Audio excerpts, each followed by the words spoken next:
What's going on, Mutha truckers? Welcome to Trucker News. I am actually traveling out to Totem today, but on Thursday, November 6th, I'll be at 8507 I-40 Amarillo, Texas, and we're going to do these interviews. We're starting 7 o'clock in the morning. Would love to meet you guys and doing it till noon. And then I'm going to go over to their other location on November 7th on Friday, same time, 7 a.m. to noon at 2171 Slayton Road, Lubbock, Texas. And we're going to continue the conversation. Hopefully we interview some drivers and I get to meet a lot of you. It'd be awesome to get you guys on the show. Now, we do need to get into this video right here. You know, articles have been coming out about this. You know, economists have been talking about this. And people have been asking me, Alex, what is the real number? How much does this new rule affect? We talked about yesterday about the new rule affecting over 130 to 150,000 Indian truck drivers. But what about the whole masses? So there is a famous economist out there. And, you know, FreightWaves talked about this. Alice Lockey from Overdrive talked about this. And so I'm going to use this article right here as a source, and says 614,000 drivers might exit trucking amid Trump's immigration crackdown.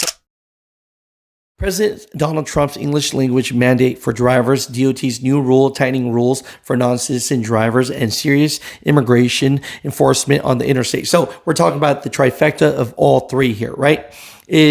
Might push as many as 800,000 CDL holders out of commercial driving. Wow. And this was written by economist Noel Perry, and he did this study for JB Hunt. Right. And I could put that study down so that you guys could see. We could screenshot that for you and so that you could read that yourself. But it states here, if the Trump administration is successful in all its immigration related programs, it would reduce the driver's population by almost 16% or 614,000 drivers, wrote Perry. So Perry's analyst predicts major impacts on trucking capacity, likely bigger than the 2017 ELD mandate. Wow.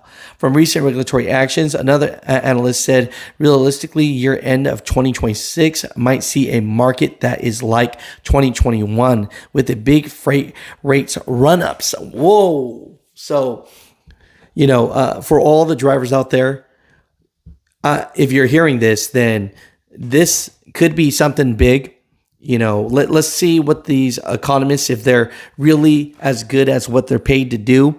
But this could be the run-up that happened back in 2021. So road rumors about parking lots emptied of non-domiciled CDL holders and the big things on the way among some of the trucking insurers and brokers, if there's even a herd of the rule changes that it is. So interesting enough, you know, my truckers, I definitely want to hear from you guys. Perry told Overdrive that 25% to 40% was his own estimate. Overall, the paper settles on a conservative estimate of 25% for immigrants in trucking. In this analysis, reasoning that the difficulties of trucking work attracts immigrants similar to those in construction and agriculture. So do you believe that this job is a job that nobody wants to do now? And because of that, it does bring in a lot of immigrant workers. So that's what he's stating here.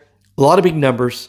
And if this is true, you know, can trucking come back by the end of 2026? You know, this study was written for JB Hunt. So I wonder how much of this, you know, is JB Hunt going to take with a grain of salt or not? But wow, you know, might push as many as 800,000 CDL holders out of commercial driving as a whole. That's crazy. That's crazy. You know, there's like 3.5 million.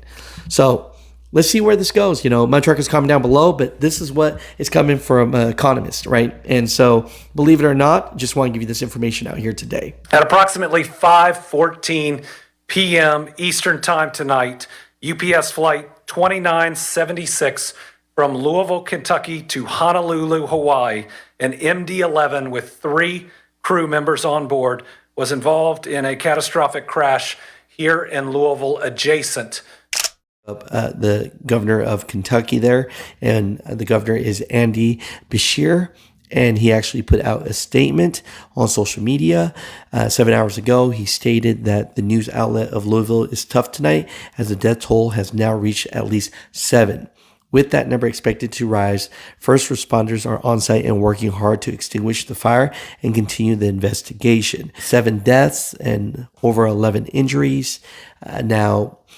From this perspective, on social media, they have shown a facility that had a camera showing the time that the plane crashed, and also from a truck driver's perspective, there was a dash cam on from a truck that was parked that saw the whole thing happen here.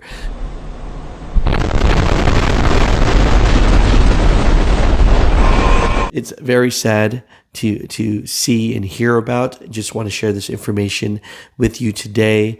To our airport. UPS will be releasing more facts as available. The National Transportation Safety Board will be in charge of the investigation and will be on the scene shortly. They will be the primary source of the investigation as it continues in the days and in the weeks ahead.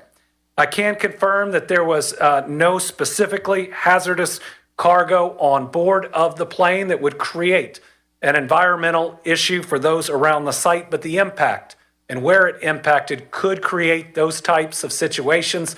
So please, if there is a shelter in place, follow it. Other agencies involved that are at the scene or available: the Kentucky National Guard, Kentucky Office of Homeland Security, the Louisville Fire Department, the Lexington Fire Department, the Bardstown Fire Department, the Shepherdsville Fire Department, Louisville Emergency Management, the Fern Creek Fire Department, Pleasure Ridge Park Fire Department, Fairdale Fire Department, Anchorage Middletown Fire Department, Jeffersontown Fire Department, Airport Police Department, Louisville Metro Police, Jefferson County Sheriff's Office, St. Matthews Police Department, Shively Police Department, KSP, Louisville Metro EMS, MSD, Louisville Gas and Electric, Kentucky Emergency Management. Again, we have virtually every single fire, police, and emergency response group that is responding right now to what you're seeing. At this time, we've got some initial numbers, but let me tell you, I expect them to grow. Right now, we believe we have at least 3 fatalities. Oh, I believe that number is going to get larger. We have at least 11 injuries, some of them very significant, that are being treated by local hospitals. Again, I think that number will get larger. There is a victim family reunification center being set up at the Louisville Metro Police Training Academy. That is 2911 Taylor Boulevard. Victim services personnel will be on site and on location for anyone who needs information.